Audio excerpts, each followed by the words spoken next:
everyone. Welcome back to Therapy and Theology and how we can move forward within the hurts that we're all experiencing in everyday life. Welcome to my fellow podcaster comrades. Yes, indeed. Yes, so this is Jim Kress. He's an amazing counselor, my personal counselor, and I very much appreciate you. And then, of course, Joel Mutamale, who's on staff with us here at Proverbs 31 Ministries. And in some sense, I guess my personal theologian. I guess so. Yeah. That's awesome. I know. Thank you. Thank you both for joining me. Today's topic is something that I personally wrestle with. And so I'm eager to get some free counseling in this. I'm really excited about this session. I'm gonna leverage that too. Session with Jim and Joel, and I don't have to pay for it. So this is amazing, right? Awesome. We'll be your Aaron and her and hold your arms. Hold your arms, you're Moses. Right? We're holding your arms up. Yeah. So today's topic is depression and anxiety, and of course we could do a whole series on both of those words. I specifically want to focus in on the anxiety because I feel like sometimes the anxiety is the right now situation of emotional feeling, and depression is more of an overall foundational, angst within my heart. And for me, I never dealt with either of these to any long extent in my life, to quite the degree that I have to deal with them now.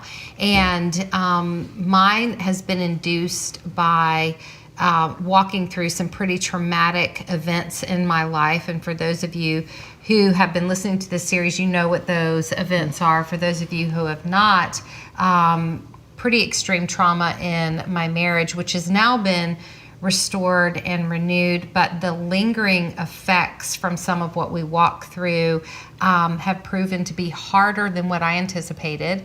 And then also facing a near-death situation with an emergency surgery that I had to have, and I wound up in the critical care unit for 15 days, and pretty severe medical situation. And on top of that, facing breast cancer, and all of it being in a pretty condensed time period. So some could say PTSD, post-traumatic stress disorder, because of, experiencing something, and then there's lingering effects that come off of that. But how it often plays out in my life is through feelings of anxiety. And if those feelings of anxiety linger too many days strung together, then this overall feeling of depression can emerge. I'm not saying that that's the way it happens with everyone, but that is the way it has happened with me. So regardless of the source of the anxiety, when those feelings are present, it is complicated. It's very complicated because the reality is your life does not hit the pause button when feelings of anxiety that's true. emerge. That's right. And so my phone still has a steady stream of text messages coming in. People who are depending on me actually expect me to still work. My family still expects me to show up. Emails still need to be returned. Speaking engagements are still on the calendar, or for whatever your job is, there are still demands and expectations that are placed on you, and it can be hard to navigate feelings of anxiety in the midst of also trying to do everyday life. So, for me, I am wanting to know, and maybe you are wanting to know, where does anxiety even come from? Why is my body having this response to triggers, for me, triggers of past hurts? What is happening when I feel anxiety? Well, that question, we could go in a couple different directions. One, I'll just touch on lightly and move off of. One of the things is, goes back as far as we can get, right? And that's when you were in the womb, any of us. If there is screaming, yelling, other things going on, sometimes even a pregnancy that was not expected, and almost like a mother could gasp, like, and gasp in, cortisol levels can be released and usually are in the body. So clear back in utero, there are things that can go on and often do in a mother's body of tension. When I do work with clients, I often say, let's try to find out what the milieu was you were born in. What do you mean?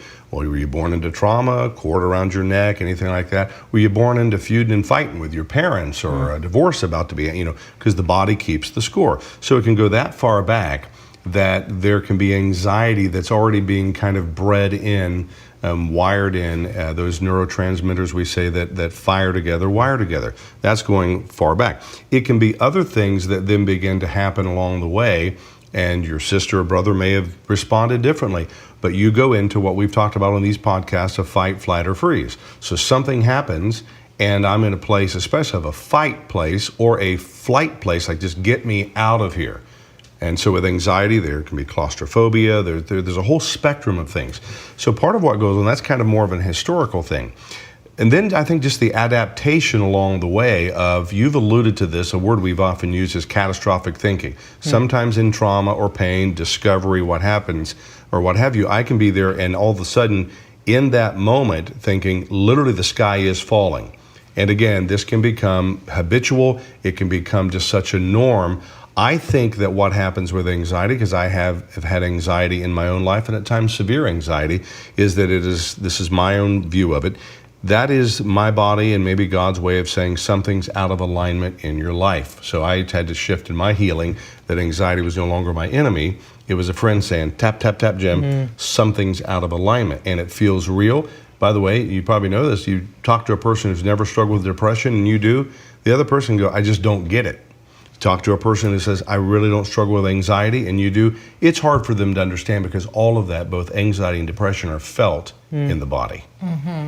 So when someone is feeling anxious, sometimes it's situational. Like, That's right. I'm about to get on a roller coaster and I'm afraid of roller coasters. Or I'm about to step on a plane and I've seen one too many movies about plane crashes. And so that to me seems more situational. Right. Like fear is introduced, but once you get through that flight, then the anxiety seems to subside until you have to take another flight. That's right. Very situational, right. So, but then there's other types of anxiety where I'll just be going around my normal day and all of a sudden somebody, and it usually comes from me, somebody makes a demand of me, like, I'll get a text message, hey, don't forget you have such and such due today. I don't get anxious about the due date or what the task at hand.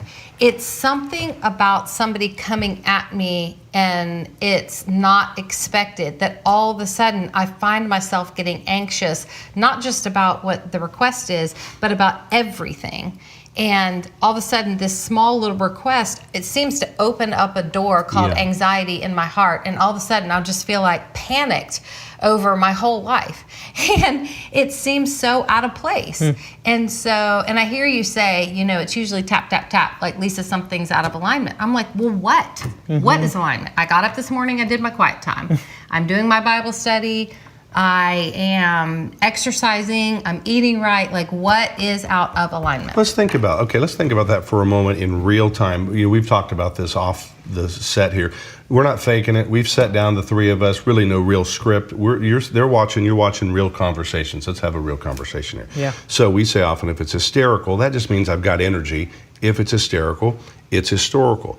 I'll walk with people and say, can you think of one event ever, and you can hypothesize, in your life that would be, you already listed one, if you go there and there could be something on the plane, and what did you say? Because back here I'd watched a movie, so you're already going to some level of a historical context. Anything at all in your story, because I can think some in mine, that you can point to say, somebody says, hey, I need this by the due date, where's the earliest time you can ever remember that coming up in your life? Not maybe the earliest, but what's an earlier memory of, I better perform, or I better get this done? Can you think of one? Yeah, I mean, I would say probably in recent years, it's having to press through getting tasks done, even in the midst of emotional trauma that made me not want to do anything. And everything felt overwhelming. And notice your counselor's actually saying this, right? You didn't have to go all the way back to your childhood. So I say, when common sense makes good sense, seek no other sense. You go, that's enough to go say, well, just deal with that at that level. in recent years, when you maybe felt overwhelmed for very good reason, then something lands. If my cup is full, I'm fine. But if I add one more thing, it spills over. That's where we call it, the term, getting flooded. So you're in a different milieu, in a different real life context, like, used to not bother me. Why does it now? Well, you've given the backstory narrative because of what you've been through in the last 3 years, right? Let alone, as you've said very clearly, and I walked with you through that too, the physical trauma that you literally were on the very face of death. And see, anxiety, if you study it, always mimics death, because the ultimate anxiety is death phobic across all cultures. We're afraid to die, even though Paul says, grave, where's your sting? Death, where's the victory? There's a sense, so anxiety will feel for a flash moment like, I'm dying. Well, you were facing death, right? I mean, even physically in your body. So if you take just the last 3 years, it's like any anxiety you would have somehow to me would make sense. So then, so if the cup is full, like it's as much as I can take, then how do I reduce the cup so that another drop doesn't tip me over? And it's not that my cup is full of too many tasks. It's probably that my cup is full of too much immediate emotion, or it's like I've exhausted all my emotional reserves. Usually without knowing it. And I just use a common term there called bandwidth. I don't usually know it, but my bandwidth, until I know it, like I can come home sometime and go, I know right now that probably my bandwidth is going to be about that good. If I get into, if I'm hangry, it's not trying to be funny, but if I'm like, I haven't eaten, there's research that shows tons of couples fight, and the only thing they're fighting over is nothing at all. That's in the research. The number one thing couples fight over is nothing at all. But their blood sugar levels are low. They need to eat. So that's an example of bandwidth. But if I'm there and trauma and all this kind of Control-Alt-Delete on the old PC, it's all playing in the background. I'm not thinking of it 24/7. The trauma, your last 3 years, whatever. And then something lands, and I go into this, I'm overreacting a little bit here. Yeah, probably congruent with what's going on. Somehow I don't have the bandwidth right now to deal with it. If you get to what do you do about that, which is what you have done with it, is to explore. That's where counseling, walking with a good friend is. Keep walking and processing my story and being able to say, hey, how you doing today? What's really going on? Name your emotions. You've only got 5, which are mad, sad, glad, bad, or afraid. Bad is guilt or shame. Check in and say, how you doing today? Remember the iPhones, others have come up with these emojis. Everybody's doing it. They can just send an emoji now. So we all do it, is to go, what am I feeling?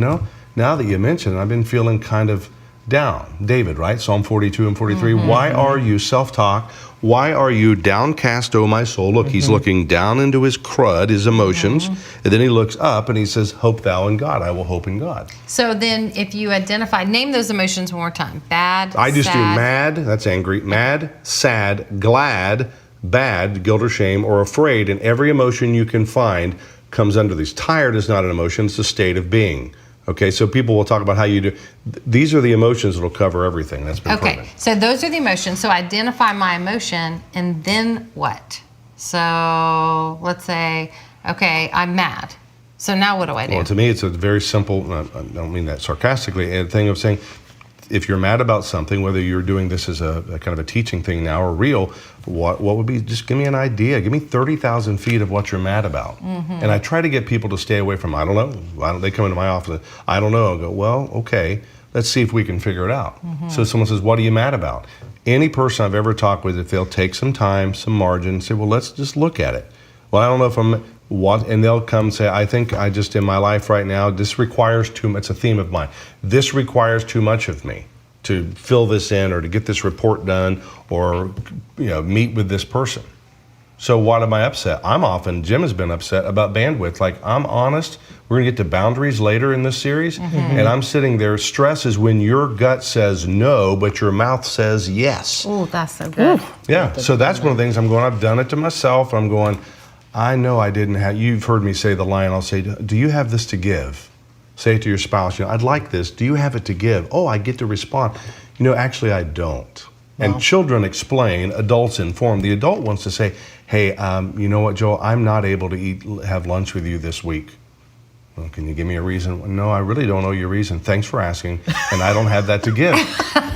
Wait, did I do something wrong? No. What happened? See, and What you just can go to happened that. here? And then Joel has to go, am I mad, sad, glad, Yeah. bad? Look, hold on. I need to go through. I would be kind enough to Joel to say, look, my schedule's so swamped, and can we rain check it? It gets a little dicey if you're there and someone says, can I get lunch with you for the 4th time? And you know inside, imagine you in all that God uses you in, and people would want to get to you. And to say, I really don't have that to give to have lunch with you. And thanks for asking. I always kindness. Thanks for asking, and I'm not going to. Versus, yeah, we'll get to you. Well, my assistant will get to you. It's like, no, my boundary is I'm not going to do that. Mm-hmm. We've got to get honest. That's really good. In my book, The Best Yes, I wrote about this because I struggle with it. And there's a chapter in The Best Yes called The Power of the Small No. And so we'll unpack this a little bit more during the next episode on boundaries, but the power of the small no is if I know immediately I don't have the bandwidth for this, it's better for me to go ahead and say no, let them down, because I'm only letting them down this much. That's right. But if I say, you know what, let me get back to you, let me see what I can work out on my schedule, every moment that goes by, their expectations increase. And what are expectations we know? Expectations are premeditated resentments. So when I know I'm delaying and I'm building a person up, this is building. They're going to, and that's their issue, but they're going to have resentments. That's, I like the small no. I'm going to use that. That's good to go. Yeah, the power of the small no is like, go ahead, and it's easier to disappoint them on this level. Right. True. So their expectations because if their expectations get up here, then they may, not have time by the time I say no to invite someone else. So now they're having lunch by themselves, and now they're really upset with me. Or B, they have anticipated and looked forward to the lunch so much that the longer time, then when I say no, it's like a huge crash, huge disappointment where it could have just been a much smaller disappointment. But I want to say something else. My daughter, Hope, is my one of my personal assistants here at Proverbs 31 Ministries. And so it's funny because with us being mother-daughter, I probably talk to her in a more comfortable manner than I would someone else who works for me. Right. In other words, she'll say, I'm catching the brunt of your other frustrations. And so oftentimes, like we just had this conversation yesterday, she was going through the list of things to do, and I just finally said, I don't know, Hope. I don't know the answer to that question, and I'm frustrated that I even have to try to come up with an answer to that question.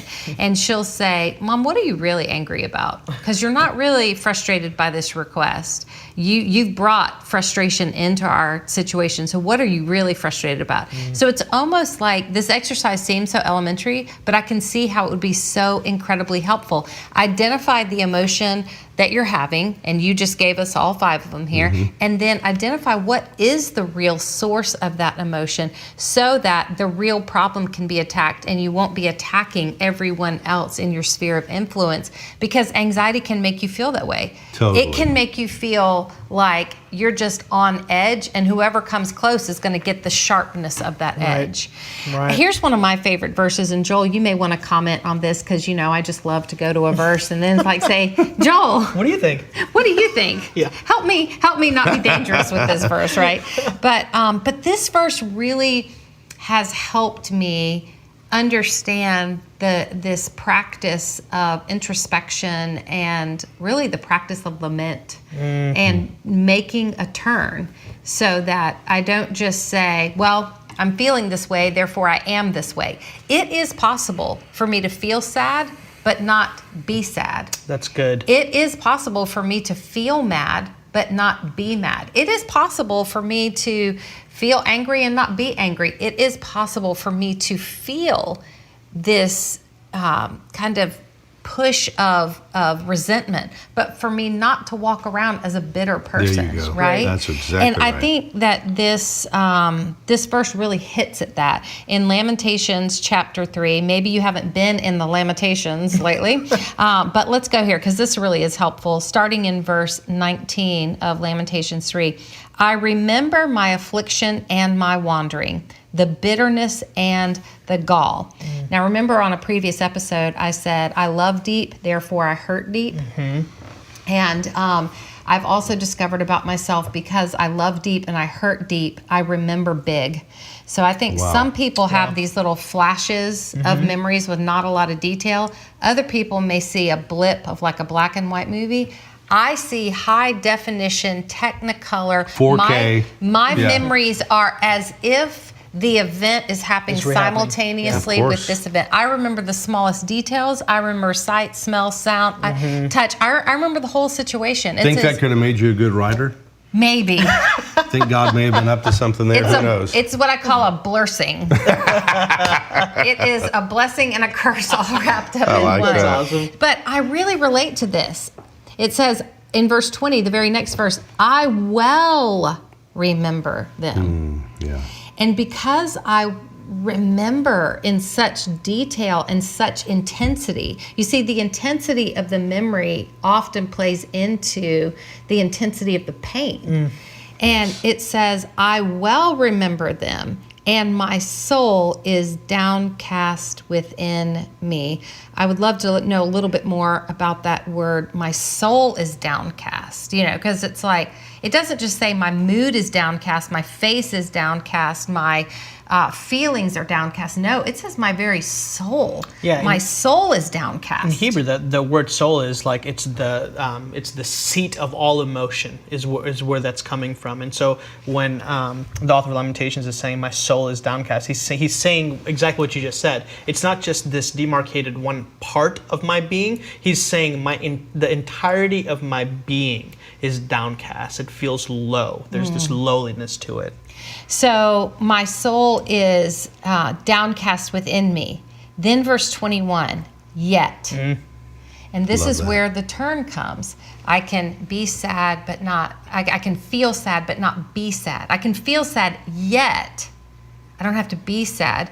One thing I wrote in my book, Unglued, that has really helped me. It's become just one of these statements I'll preach to myself over and over and over. My feelings are indicators, but not dictators. Good. In other words, I can feel something, and it's very much my reality. Right. Like my feeling is an indicator that something needs to be addressed, but it doesn't have to dictate how I act and react That's true. in my life. Yet this I call to mind, Lamentations 3:21. Yet this I call to mind, and therefore I have hope. And that hope seems to be, this is like letting the pressure off, or letting the intensity of the anxiety, attaching it not to the hopelessness of depression, but to the hopefulness of there is something better. I can make a turn here. And it says, yet this I call to mind, and therefore I have hope. So it is an intentional act to call something into my thinking. That's right. Right? And therefore I can have hope. Because of the Lord's great love, we are not consumed. What a good word, consumed. It's such a good word, because when I start to feel anxious, I think I could easily say I am feeling consumed. I am feeling like I'm not just wading into a river. I'm feeling like the river is overtaking, That's right. consuming every part of me, and I cannot breathe, and I'm panicked. And for me, it's not really the fight, flight, or freeze. For me, it's freak out. Yeah.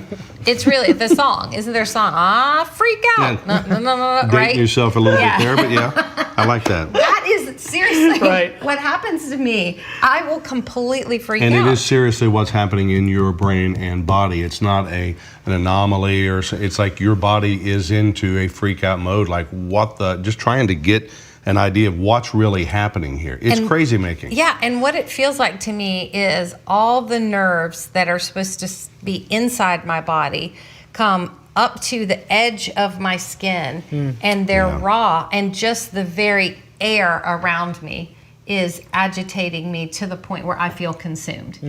But this verse seems to say there is a possible thing to call to mind, and it's because of the Lord's great love, we don't have to be consumed, for his compassions never fail. So in other words, it seems to be saying he's not judging me, he's not coming against me, he's not shaming me, he's reminding me. He's reminding me that his compassions are a perfect match for the anxiety that I feel.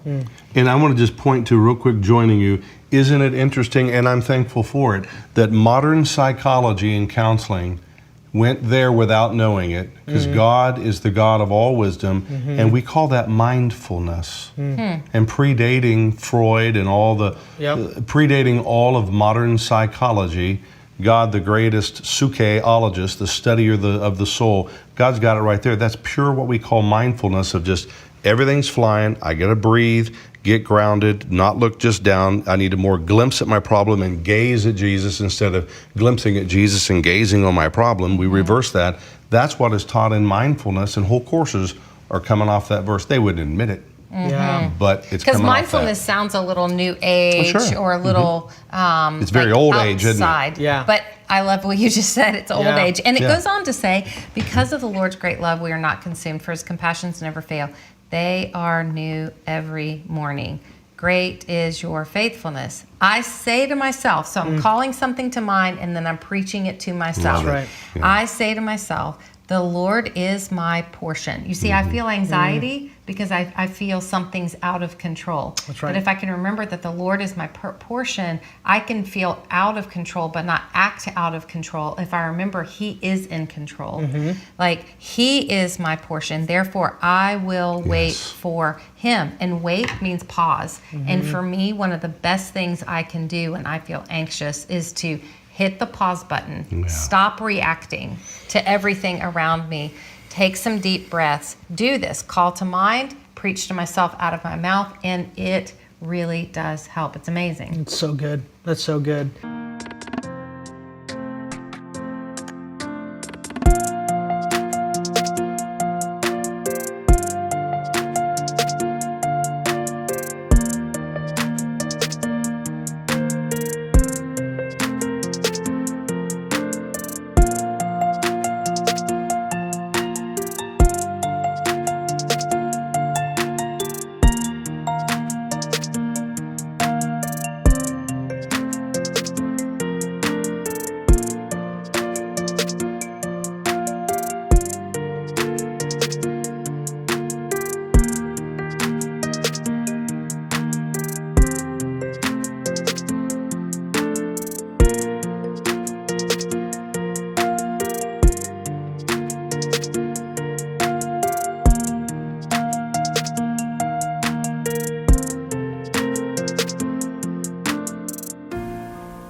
So I think today's episode is going to be really helpful for people. I really like what we've talked about. I like identifying one of those 5 emotions. I've never taken it that simple. I've always thought there's a million emotions out there. It's very complicated.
When you feel everything in technicolor, but really bring it back to the basics. There are 5. Let's say them one more time. Mad, sad, glad.